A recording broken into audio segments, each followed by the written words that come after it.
Welcome back to Inside the Vault. I'm Cris Collinsworth with Wagner and Alonzo Bodden. Bon Appetit's Andrew Knowlton's here as well, and so is Alex Pasquarello from Condé Nast Traveler. We're going to talk about traveling, you know, because really there is a difference. I've had a chance to travel the Olympics and some different things.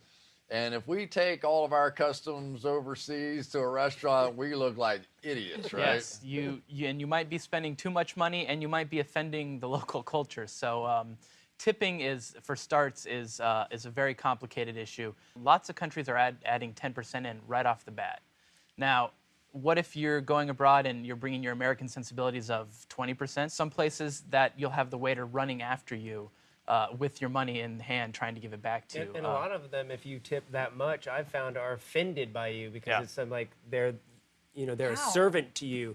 It's just not their custom. I think they view people, especially waiters over there, as it's more of an equal thing. And here in this country, it's like, snap, snap, snap, you're my waiter. I know if you're offended by getting too much money, you are not in America. That's right. There's some customs, right, that you can, with chopsticks, you can't do certain things. The way we eat our sushi would probably get us some stink eye in Japan, especially with chopsticks. We're going to want to not ever point them at somebody, ever.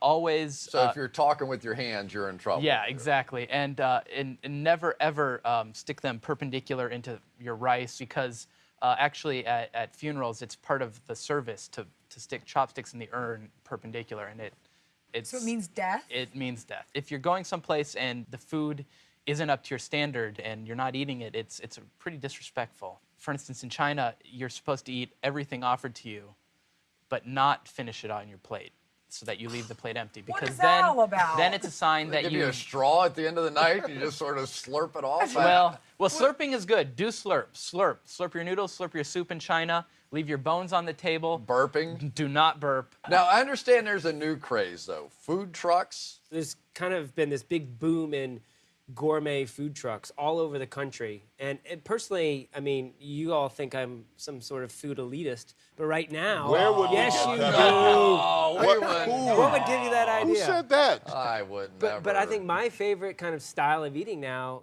especially when I travel, we're talking about traveling to Japan or Thailand, is eating on the streets. And finally, America is getting that kind of culture. And I visited a bunch of these throughout the country, and it's kind of the most exciting eating that's going on in the country right now. Before we go any further, let's take a look at some of these food trucks.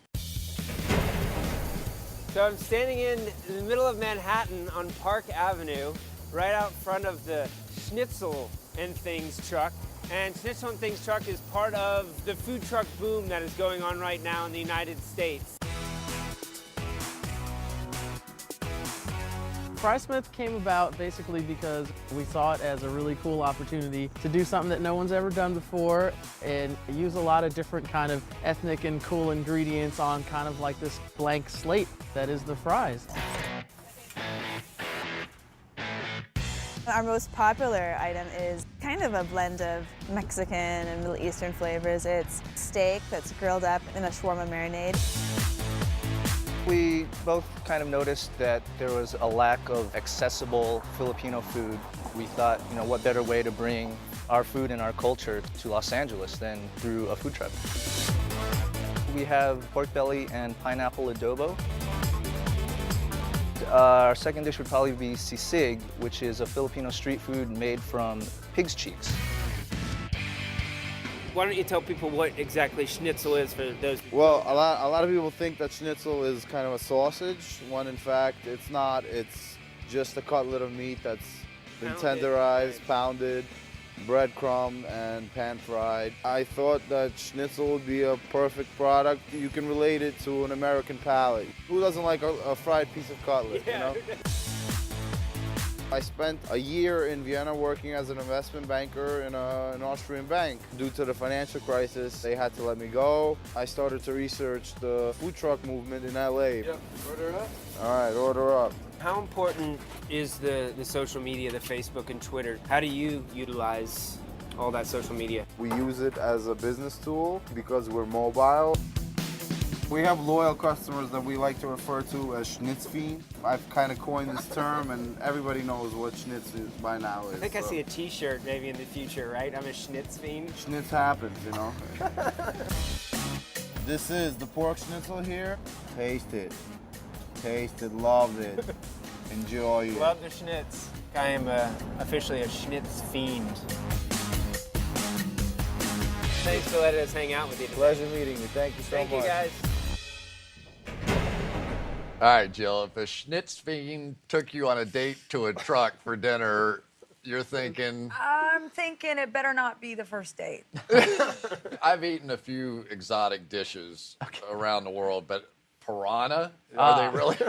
Sure, So sure. eat it before it eats you? What's the story with this? There it is. It's delicious. I caught that piranha. The easiest fishing With you'll your ever teeth? do. A stick, fishing line, a hook, and some raw meat on the end of it. Throw the line in, and the fish bite. It's that easy. But who takes the fish off the hook at that point? You know, if you grab them down on the body, you're going to avoid the teeth.